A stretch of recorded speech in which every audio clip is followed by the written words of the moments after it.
Napakasaya ko dahil mula sa 20 kalahok ay isa ako sa mapalad na nanalo. Salamat po sa paggabay ng aking mga tagapagsanay, gayon din sa suporta ng aking mga magulang. Ang magandang karanasang ito ay mananatili at simbolo ng tunay na yaman ng chika. Tumasakit po ang aking ngipin! Sagot naman ng bata. Agad namang sinilip ng nanay ang loob na bibig ni.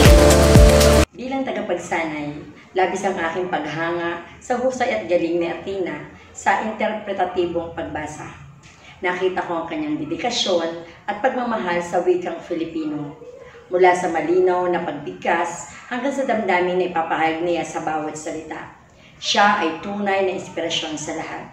Ang kanyang pagganap ay hindi lamang pagbigay buhay sa mga salita, kundi pagpapakita rin ng malalim na pag-unawa at paggalang sa ating wika at kultura.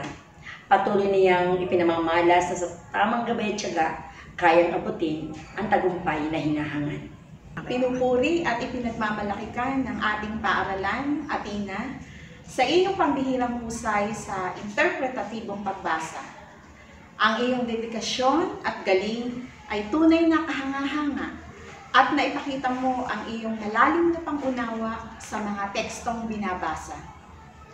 Bilang punong guro, ako ay lubos na natutuwa sa iyong ipinamalas na talento at determinasyon.